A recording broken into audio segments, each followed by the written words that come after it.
I'm Shrimp, And I'm Arlyeon. and this is Critical Review. Today we're reviewing Reveal the Deep, a 2D horror game made by Lazy Monday Games. The premise of the game is simple enough. The player finds themselves exploring the husk of a ship in a scenic puzzle platformer game, with a dash of horror to the mix. But is the gameplay and story enough to keep it afloat, or does the game sink harder than the wreck the players are exploring? Find out on this episode.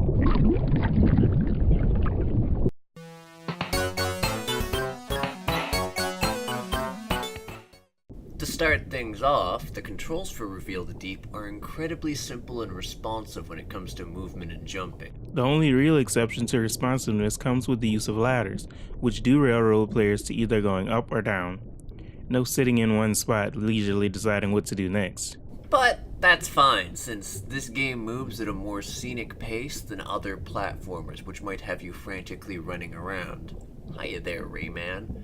Input-wise, other than your basic arrow keys and jumping, you're going to be using the picking up/reading junk button and your headlamp. AKA the bonk button, since to turn it on or off involves smacking your head with this metallic gong sound. Reveal the deep. Such revelations. I am enlightened. Your humor is so profound. I can count on you to light up my day. Okay, got that out of my system. But yes, the headlamp allows you to alternate between a focused beam of light, which enables you to navigate your surroundings, or turning it off and plunging yourself into darkness. Now, this latter choice sounds bad, and it is quite frequently, but there are lights scattered throughout the ship which only turn on when your headlamp is off, basking the area in a dim red light and altering it to make it appear in the same condition as it was prior to the ship's wrecking. Alternating between the ruined and pristine condition of the ship is frequently used to traverse areas by removing certain obstacles or effectively creating platforms that can be used to cross gaps that might otherwise be too large to jump. Thematically, it makes the process of navigating the ship just plain weird, and that was a pretty nice touch. But you can't have crazy puzzles without blocks to push around and jump on, can you? Not only are there normal crates to push around, there are also glowing blocks that float up when you bump the lights off. They fall back down when you turn the light on too, so you can expect them to be a key part of many puzzles in this game. Lastly, there's the one block that scares away enemies with its light. Most of the game is spent searching for the way forward, which not only involves solving the more obvious puzzles needed to advance, such as fetching a block to jump on them, platforming shenanigans, or bunking the lights on and off, but you'll also find yourself occasionally needing to find a key to open a locked door, or finding mysterious orb shrines. These orb shrines can be used to break their orb, and by extension, a number of tarred over passageways, effectively opening up a number of shortcuts throughout the ship. Sometimes these passageways are needed to advance further in the game, and sometimes they only serve as a convenient path to backtrack. There's also the occasional time where they, or other puzzles, will lead to some of the more cleverly hidden bits of lore, or silly things, whichever. There are also spikes in the game. You can walk through them with no issue, but if you jump on them or fall on them, you're in for a little poking. That said, you'll never really fall on them by mistake due to the floaty underwater gravity. No, these spikes are used as more of a tool to make one-way paths. You can jump out of them, but you probably don't want to go back down.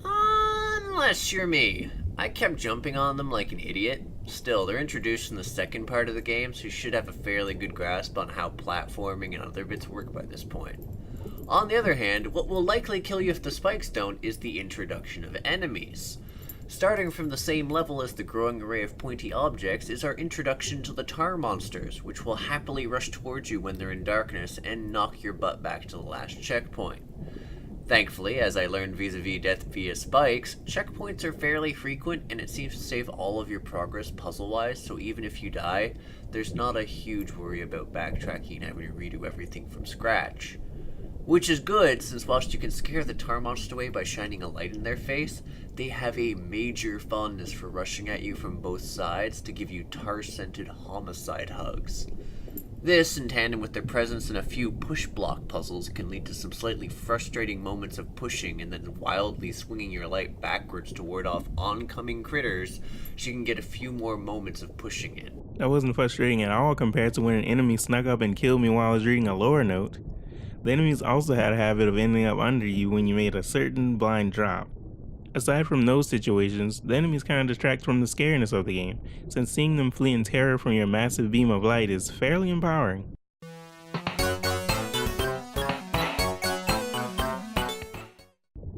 Story, or perhaps more appropriately, lore-wise, Reveal the Deep has an interesting and altogether creepy narrative that's more or less optional. Instead of relying on any sort of introductory scene, the player's thrust into the midst of the situation, navigating the corroding guts of a scuttled cargo ship, their understanding of the situation limited by the information that they can glean from their surroundings or the scattered journal pages of the crew. Though some puzzles, and especially the final ones, are hinted at via these entries, the player is more than able to waddle through Reveal the Deep 3 stages without ever diving into the story's depths. The story itself I found to be interesting, both in the sense of how well it incorporated not only a theme of discovery, but also foreboding. I began to piece together more about the characters and the events which led to the ship's wreck as I went along, and the reason why my character was even dealing with the ship's crabbier inhabitants, which ultimately made the journey more satisfying, and occasionally more creepy as I found myself wondering if things were going to take a turn for the worse. Minor spoilers, they pretty much always did take a turn for the worse. I enjoyed the jokes and more heroic aspects of the story, but not every note felt worth my time. Don't get me wrong, each note helped piece together what happened on the ship, but I didn't find myself interested in everything. Thankfully, the notes were all quite short, so this wasn't a problem.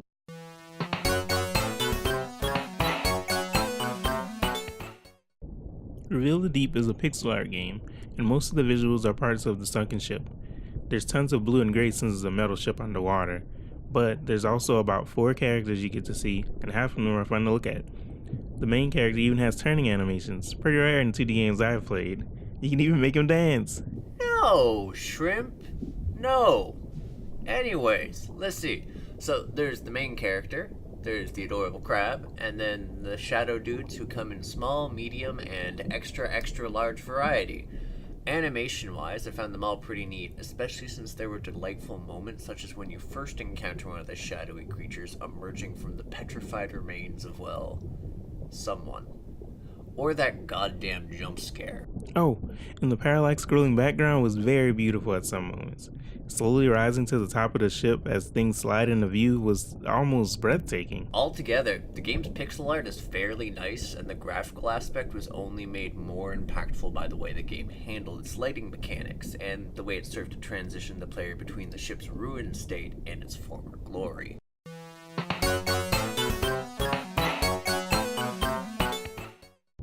Audio-wise, Reveal the Deep is extremely slick. While it doesn't have much in the way of music, what it does have is fairly immersive ambience that makes the desolation of the ship that much more poignant. There's almost a comforting familiarity in the noises as you acclimatize to the sound of yourself navigating the ship's innards, with just your blurbling breaths to keep you company. That is, at least until you bonk the side of your helmet, the echo of the metal becoming drowned out by some nightmarish crash which you hear in the distance somewhere in the darkness. If anything, it was the sound quality which I found contributed the most to the game's creep factor. Though the sounds were high quality, and everything always felt like the correct sound for the situation, a few of the sounds were a bit too much louder than others. Not enough to be painful on headphones, but enough to cause a slight annoyance at times.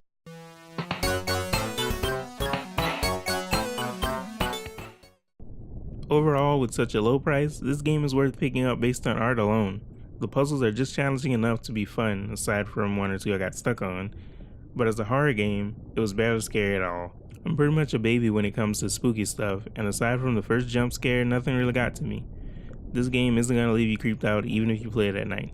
Which, to clarify on that, yeah, I got a few hours of solid fun gameplay for less than the cost of a cup of coffee.